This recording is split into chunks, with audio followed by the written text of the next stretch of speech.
இது மதரசாவினுடைய இந்த தௌரத்துல் ஹதீதை முடித்தவர்களுக்குரிய பட்டமளிப்பு விழா. முதலாவது விளங்கிக் கொள்ள வேண்டும், மதரசால உலமாக்களுக்கு என்ன கிடைக்குது. எல்லாரும் என்ன நினைக்கிறாங்கன்னா, இவங்களுக்கு என்ன கிடைக்குது, 7 வருஷம் கழிக்கிறாங்க, 7 வருஷம் ஓதுறாங்க, என்னத்தை எடுத்துட்டு போறாங்க, உலகத்துல என்ன அந்தஸ்து இவங்களுக்கு இருக்குது, பணம் காசு கிடைக்குதா, ஒண்ணுமே கிடைக்கலையே, அதனால இதெல்லாம் தேவைதானா. இது பரவலாக இந்த வார்த்தைகள் உலகத்துல பரவிவிட்டதை நம்ம பார்க்கிறோம். இங்கே நான் ஒன்றை சொல்லிக் கொள்கிறேன், மதரசாவில் என்ன கிடைக்கிறதோ இல்லையோ படைத்த ரப்பு கிடைக்கிறான். மதரசாவில் ஓதக்கூடிய இந்த ஆலிம்களுக்கு கிடைப்பது யார் என்று சொன்னால் ரப்பு கிடைக்கிறான், ரப்புடைய திருப்தி கிடைக்கிறது. அவர்கள் அதற்காக வேண்டித்தான் அவர்கள் ஓதவே செய்கிறார்கள். அதனாலதான் அவங்களுக்கு கிடைக்கக்கூடிய பட்டம் இருக்குதா இல்லையா, ஷஹாதா. உலகத்துல இந்த மாதிரி ஷஹாதா யாருக்குமே கிடைக்காது. இவர்களுக்கு கிடைக்கக்கூடிய ஷஹாதா என்ன, அல் மௌலவி. இப்ப நம்ம பேசும்போது மௌலவிமார்கள் அப்படின்னு சாதாரணமா சொல்லிடுறோம். ஆனா இந்த வார்த்தையினுடைய வீரியத்தை பார்த்தால் இதனுடைய கண்ணியம், இதனுடைய மகத்துவம் எவ்வளவு பெரியது என்பதை நாம் விளங்கிக் கொள்ளலாம். இவர்கள் எல்லாம் மௌலாவை சார்ந்து விட்டார்கள். மௌலவி என்று சொன்னால் மௌலாவை சார்ந்தவர்களாக மாறிவிட்டார்கள். மௌலா யார், நம்முடைய ரப்பு. இந்த இல்மு, இந்த மார்க்கத்தினுடைய கல்வி இவர்களை எதற்கு தகுதியாக்கி இருக்கிறது என்றால் ரப்பை சார்ந்தவர்களாக ஆகுவதற்கு தகுதியாக்கி விட்டது. குர்ஆனும் அதைத்தான் சொல்கிறது, வலாக்கின் கூனு ரப்பானியீன் பிமா குன்தும் துஅல்லிமூனல் கிதாப வபிமா குன்தும் தத்ருஸூன். நீங்கள் ரப்பானியீன்களாக மாறிவிடுங்கள். ஒரு மிகப்பெரிய பஷாரத், ஒரு ஹுஸ்னுல் இத்திஃபாக். இந்த மதரசாவுடைய பெயரும் அல் மதரசத்துர் ரப்பானியா, அல் முஅஸ்ஸஸத்துர் ரப்பானியா. இங்கே வெளியாகக்கூடியவர்களுக்கும் ரப்பானி என்ற பெயரே கிடைக்கிறது. ஒரு பரக்கத்தான விஷயம். ரப்பை சார்ந்தவர்கள் என்ற அந்த பட்டத்துடன் வெளியேறுகிறார்கள். இதைவிட ஒரு உயர்ந்த பட்டம், உயர்ந்த ஒரு மதிப்பு வேற எந்த சான்றிதழிலும் நீங்க பார்க்க முடியாது. அதனால இந்த இல்ம் இருக்கிறது, உலகம் உங்களுக்கு கிடைக்கலாம், கிடைக்காமல் போகலாம், அது நோக்கம் அல்ல. ஆனாலும் உங்களுக்கு இந்த இல்ம் சரியான முறையில் இது போதிக்கப்பட்டால், சரியான முறையில் இஹ்லாசுடன் நீங்கள் இந்த இல்மை படித்தால் இது உங்களை உங்களுடைய ரப்புடன் இணைத்துவிடும். இன்னைக்கு உலகத்திற்கு தேவை ரப்பானியூன்கள் தான் தேவை. ரப்பினுடைய செய்திகளை மக்களுக்கு சொல்லிக் கொடுக்கக்கூடியவர்கள் தேவை. அவர்கள்தான் இந்த சமுதாயத்தினுடைய தலைவர்களாக ஒவ்வொரு காலத்திலும் எழுந்திருக்கிறார்கள். இந்த உம்மத்திற்கு எப்பொழுதெல்லாம் பயங்கரமான பிரச்சனைகளும் பயங்கரமான குழப்பங்களும் ஏற்பட்டதோ அந்த குழப்பங்களை எதிர்த்து நின்றவர்கள் இந்த இல்மை தாங்கிய சுபந்த உலமாக்கள் தான். இமாம் அஹ்மத் இப்னு ஹம்பல் ரஹ்மத்துல்லாஹி அவர்களுடைய காலத்திலிருந்து வரலாறை எடுத்து பாருங்கள். முஜத்தித் அல் ஃபதானி ரஹ்மத்துல்லாஹி என்று சொல்லப்படக்கூடிய ஷேக் அஹ்மத் சர்ஹந்தி ரஹிமஹுல்லாஹ் அவர்கள் யாருடைய காலம்? இந்தியாவை ஆட்சி செய்த முகலாய மன்னர்களில் மிக பெரும் சக்கரவர்த்தியாக கருதப்படக்கூடிய அக்பருடைய ஆட்சி காலம். அந்த அக்பருடைய ஆட்சியை பத்தி பேசினா மற்றவங்க எல்லாம் ரொம்ப சந்தோஷப்படுவாங்க. ஏன்னா அவருடைய சிந்தனை மாறிவிட்டது. எல்லா விதமான ஆதிக்கமும் அதிகாரமும் படைபலமும் இருந்தது அவரிடத்தில். அவர் என்ன சொன்னார்? இஸ்லாம் 1000 வருஷம் ஆயிருச்சு. இந்த 1000 வருஷம் கழிந்ததற்கு பிறகு இனிமேல் இஸ்லாம் நிலைத்திருக்க வேண்டிய அவசியம் இல்லை. ஒரு புதிய மார்க்கத்தை கொண்டு வந்தார்.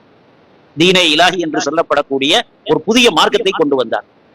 அவர் என்ன சொன்னார்? எம்மதமும் சம்மதம், யாரை போன்றும் நாம் வாழ்ந்து கொள்ளலாம். ஆனால் நம்முடைய மார்க்கம் சொன்னது எம் மதமே சம்மதம், நமது மார்க்கம் தான் நம்முடைய உயிர், வேறு எதற்கும் நாம் சமரசம் செய்ய மாட்டோம். இவருடைய இந்த கருத்தை எதிர்த்து நின்றது யார்? ஒரு பெரிய அரசர் வரவில்லை, ஒரு அரசனை எதிர்த்து ஒரு அரசன் நிற்கவில்லை. ஒரு சாதாரண குக்கிராமத்தில் ஒரு இமாமத்தில் இருந்த, ஒரு பள்ளியில் இருந்து கொண்டு மக்களுக்கு நல்லுபதேசம் செய்து கொண்டிருந்த முஜத்தித் அல் ஃபதானி ஷேக் அஹ்மத் சர்ஹந்தி ரஹ்மத்துல்லாஹி அலைஹி அவர்கள் தான். அந்த அக்பர் மரணித்ததுடன் அவருடைய புதிய மார்க்கமும் மரணித்து விட்டது. இஸ்லாம் இன்று வரைக்கும் நிலைத்திருக்கிறது. இப்படி ஒவ்வொரு காலத்திலும் எடுத்து பாருங்கள், இது போன்ற உலமாக்களின் மூலமாகத்தான் அல்லாஹ் இந்த தீனை நிலை நிறுத்தி கொண்டிருக்கிறான். அப்படிப்பட்ட உலமாக்களை உருவாக்குவதுதான் இந்த கலாசாலைகள். உலகத்தினுடைய கல்விக்கும் ஆகிராவுடைய வகையினுடைய கல்விக்கும் வித்தியாசத்தை நீங்கள் பார்க்கலாம். உலகத்தினுடைய கலைகளை கல்விகளை எடுத்துக்கொண்டால் அதனுடைய கோட்பாடுகளையும் சித்தாந்தங்களையும் கொண்டு வந்தவர்கள் அதில் அவர்களே நிலைத்திருக்க மாட்டார்கள். அல்லது அவர்களை சார்ந்தவர்கள் ஒருத்தர் ஒரு கருத்தை சொன்னால் இன்னொருத்தர் இன்னொரு கருத்தை சொல்லுவார். கம்யூனிசம் என்ற ஒரு பெரிய ஒரு சித்தாந்தத்தை பற்றி பெருமையாக பேசிக் கொண்டிருக்கிறார்கள். ஆனால் அந்த கம்யூனிசத்தினுடைய தந்தை காரல் மார்க்ஸ் அவர் என்ன சொன்னார்? என்னுடைய இந்த கொள்கையில் பிழை இருக்கிறது, நான் வேறு ஒரு கொள்கைக்கு போக போகிறேன் என்று சொன்னார். இஸ்லாத்தை தான் அவர் தேர்ந்தெடுத்தார். ஆனால் அவருக்கு அந்த நசீப் இல்லாமல் போய்விட்டது. கம்யூனிசத்தினுடைய முன்னோடியாக கருதப்படக்கூடிய லெனின், ஒரு காலத்தில் அவரை மிக உயர்வாக போற்றிக் கொண்டிருந்தவர்கள், அவருடைய சீடர்கள், லெனினுடைய கடைசியிலே அவர் மரணித்ததற்கு பிறகு அவருடைய சடலத்தை தெருவிலே இழுத்துச் சென்றதை வரலாறு நமக்கு சொல்லி காட்டுகிறது. கம்யூனிசத்தினுடைய மிகப்பெரிய ஆட்சியாளராக கருதப்படக்கூடிய கம்போடியாவினுடைய போனபர்ட், அவருடைய தொண்டர் என்ன செய்தார்கள்? அந்த போனபர்ட் இறந்ததற்கு பிறகு அவருடைய உடலையாவது காட்டுங்கள், அதை தூக்கில் போட்டு நாங்கள் சந்தோஷப்படுகிறோம் என்று சொன்னார்கள். உலகத்தினுடைய சித்தாந்தங்கள் எல்லாமே இப்படித்தான். அவர்களும் அதில் நிலைத்திருக்க மாட்டார்கள், அவர்களுடைய பின்னாடி வரக்கூடியவர்களும் அதை ஒரே காலத்தில் ஏற்றுக்கொண்டே இருக்கவும் மாட்டார்கள். ஆனால் வஹி அப்படி கிடையாது. எல்லா நபிமார்களும் ஒரே கோட்பாட்டை தான் சொன்னார்கள், எல்லா நபிமார்களும் ஒரே குரல் தான், யாரும் மாற்றத்தை சொல்லவில்லை. அந்த நபிமார்களுடைய சீடர்கள் அத்துணை பேருமே அந்த நபிமார்கள் சொன்னதைத்தான் வலியுறுத்தினார்கள். யாருமே அந்த நபிக்கு எதிராக இந்த கருத்தை நான் ஏற்றுக்கொள்ள மாட்டேன் என்று சொன்னது கிடையாது. இதுதான் வஹீனுடைய இல்ம், காலத்தால் மாற்றப்படாதது. கியாமத்து நாள் வரைக்கும் ஒரே கருத்து தான், ஒரே குர்ஆன் தான். நாயகம் ஸல்லல்லாஹு அலைஹி வஸல்லம் அவர்களுடைய பொன்மொழிகள் ஒரே மாதிரியாகத்தான் இருக்கும். அதைத்தான் இந்த மதரசாக்களிலே, இந்த அரபு கலாசாலைகளிலே போதிக்கப்படுகிறது. இந்த கல்வி இல்லை என்று சொன்னால் இந்த உலகம் உலகமாக இருக்காது, அது என்றைக்கோ அழிந்துவிடும். அதனாலதான் பாவங்கள் நிறைந்த காலத்திற்கு அறியாமை காலம் என்றுதான் வரலாறு சொல்கிறது. பாவங்கள் குற்றங்கள் நிறைந்த காலம், ஆனால் அதற்கு என்ன சொல்லப்பட்டது? ஐயாமுல் ஜாஹிலிய்யா, அறிவு இல்லாத காலம். உலகத்தில் பாவங்களும் குற்றங்களும் ஏற்படுவதற்கு இந்த கல்வி இல்லாமல் போவதுதான் காரணம். இதை உலகமே ஒத்துக்கொண்டிருக்கிறது. அப்படிப்பட்ட கல்வியை தான் இந்த மதரசாக்கள் போதித்துக் கொண்டிருக்கிறது. இவர்கள் யார்? இன்றைக்கு வெளியாகி வரக்கூடியவர்கள் யார்? எப்படி இந்த கலாசாலைகளிலே, அரபு கலாசாலைகளிலே நுழைந்தார்கள்? 7 வயதிலோ 8 வயதிலோ 10 வயதிலோ இந்த பிள்ளைகள் வருவார்கள். இந்த பிள்ளைகளுக்கு குர்ஆன் கூட ஓத தெரியாது, இந்த பிள்ளைகளுக்கு மார்க்கம் என்றால் என்னென்றே தெரியாது. இந்த பிள்ளைகளை உள்ள கொண்டு வந்து பெற்றோர்கள் சேர்த்து விடுவார்கள். இந்த பிள்ளைகளைத்தான் 7 வருடங்களாக 8 வருடங்களாக 10 வருடங்களாக அவர்களை உழைப்பு செய்து ஒரு சமுதாயத்தின் இமாமாக இன்றைக்கு வெளியே போறாங்க. வரும் பொழுது எப்படி வந்தார்கள், வெளியேறும் பொழுது எப்படி வெளியேறி செல்கிறார்கள்? நாயகம் ஸல்லல்லாஹு அலைஹி வஸல்லம் அவர்கள் சொன்னார்கள், அன்னாசு மஆதின் கமஆதினி ذهب والفضة. மனிதர்கள் சுரங்கங்களை போன்றவர்கள், தங்கம் வெள்ளியின் சுரங்கங்களை போன்றவர்கள். சுரங்கங்கள் கண்ணுக்கு தெரியாது உள்ள என்ன இருக்குது, ஆனால் அதில் உழைப்பு செய்தால் அதிலிருந்து கிடைக்கக்கூடிய அந்த பிரயோஜனங்களை சமுதாயம் பெற்றுக் கொள்ளும். சாதாரண ஒரு வித்து தான், சாதாரண ஒரு விதைதான், அதை மண்ணிலே புதைக்கப்படுகிறது. பார்ப்பதற்கு ஒன்றுமே தெரியவில்லை, ஆனால் பல வருடங்கள் கழித்து அதன் மீது உழைப்பு செய்யப்பட்டதற்கு பின்னால் ஒரு மிக பெரும் விருட்சமாக, ஒரு மிக பெரும் மரமாக வளர்ந்து கனி தரும் பழம் தரும் ஒரு மிகப்பெரிய மரமாகி விடுகிறது. அப்படித்தான் இந்த உலமாக்கள் உருவாக்குகிறார்கள். அவர்களை உருவாக்கக்கூடியவைகள் தான் இந்த கலாசாலைகள். உலகத்தினுடைய கல்விகள், உலகத்தினுடைய அந்த கலைகள் எல்லாமே ஏதோ ஒரு படைப்புடன் போய் சேரும். ஆனால் இந்த வகையினுடைய கல்வி படைத்த ரப்புடன் போய் சேரக்கூடியது. இதனுடைய தொடர் நாயகம் ஸல்லல்லாஹு அலைஹி வஸல்லம் அவர்கள் மூலமாக, ஜிப்ரீல் அலைஹிஸ்ஸலாம் அவர்கள் மூலமாக அல்லாஹ் வரைக்கும் போய் சேரக்கூடிய கல்விதான் இந்த கல்வி. அந்த கல்வியை தான் அரபு கலாசாலைகளிலே போதித்துக் கொடுத்துக் கொண்டிருக்கிறார்கள். இந்த கல்வியை யார் பெற்றுவிட்டாரோ, வெளிரங்கத்தில் சிரமமாக தெரியலாம், ஆனால் உலகமும் மறுமையும் அவருடைய காலடியில் அல்லாஹ் கொண்டு வந்து சேர்ப்பான் என்பதில் எந்த சந்தேகமும் இல்லை. யார் அல்லாஹுக்காக வேண்டி இஹ்லாஸான முறையிலே இந்த தீனுடைய சேவையை செய்வார்களோ அல்லாஹ் ஒருபொழுதும் அவர்களை கைவிட மாட்டான்.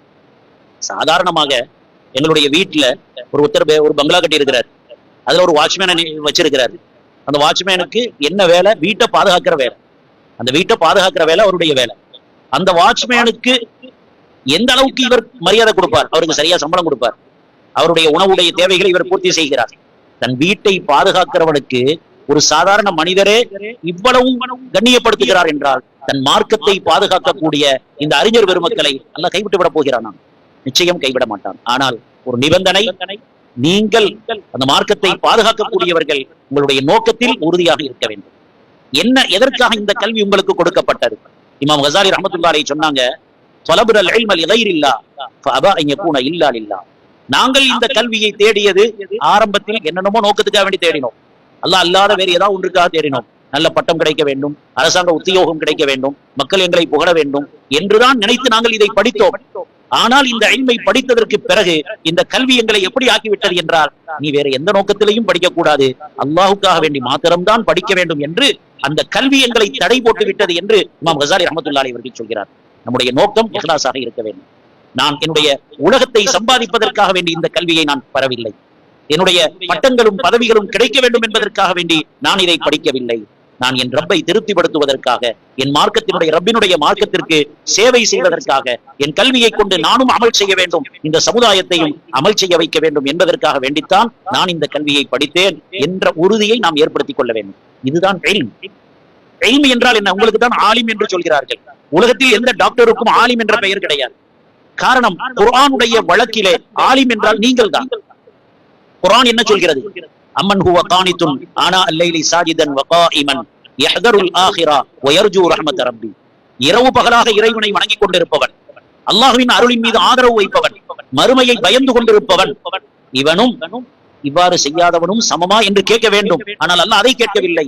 குல் ஹல் யஸ்தவில் லதீன யஅலமூன் வல்லதீன லா யஅலமூன். அறிவுள்ளவர்களும் அறிவில்லாதவர்களும் சமமாவார்களா? இல்ம் என்றால் என்ன என்பதை குர்ஆன் சொல்லி காட்டுகிறது.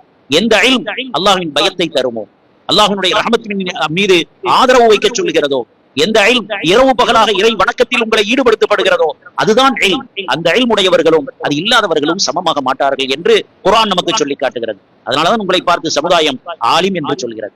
எனவே நீங்கள் உங்களுடைய அந்தஸ்தை விளங்க வேண்டும். இங்கே பெண்மணிகளும் ஓரளவு படித்திருக்கிறார்கள். அவர்களுக்கு முடிந்த அளவுக்கு ஒரு ஏற்பாடு செய்யப்பட்டு படித்திருக்கிறீர்கள். நீங்கள் உங்களுடைய இல்மின் மூலமாக எதை சாதிக்க வேண்டும், உங்களுடைய குடும்ப வாழ்க்கை எப்படி இருக்க வேண்டும். இன்றைக்கு இருக்கக்கூடிய மிகப்பெரிய ஒரு மிகப்பெரிய ஒரு போராட்டம் என்று சொன்னால் வாழ்க்கை தான் போராட்டம். வேற எதையும் நாம் போராட தேவையில்லை. வாழ்க்கையே நமக்கு போராட்டமாக இருக்கிறது. ஏனென்றால் பாவங்கள் அந்த அளவுக்கு பரவி கிடக்கிறது, கொட்டி கிடக்கிறது. கண்களும் காதுகளும் நாம் நினைக்காத புறத்திலிருந்து பாவம் செய்து கொண்டிருக்கின்றன. அதனால்தான் உள்ளங்கள் எல்லாம் மரித்து விட்டது. ஒரு காலத்தில் அமல் செய்தார்கள், குறைந்த அமல், ஆனால் அதில் இருந்த இஹ்லாஸும் அதில் இருந்த தக்வாவும் நிறைய அமல் செய்யக்கூடிய நமக்கு இருப்பதில்லை. காரணம், பாவங்கள் நிறைந்துவிட்ட இந்த காலத்திலே நாம் வாழ்ந்து கொண்டிருக்கிறோம். அதனால் நீங்கள் படித்த இந்த இல்ம் வெறும் பட்டத்திற்காக வேண்டி அல்ல, உங்கள் வாழ்க்கையில் அமலுக்காக வேண்டி இருக்க வேண்டும் என்பதை நீங்கள் உறுதி எடுத்துக் கொள்ள வேண்டும். உங்களுடைய வாழ்க்கையில் இஹ்லாஸ், தக்வா, அல்லாஹ்வினுடைய இபாதத்திலே பேணுதல், பிற மக்களுக்கு இந்த தீனை எடுத்துச் சொல்லுதல் என்ற அந்த உயரிய நோக்கத்தை நீங்கள் ஏற்படுத்திக் கொள்ள வேண்டும்.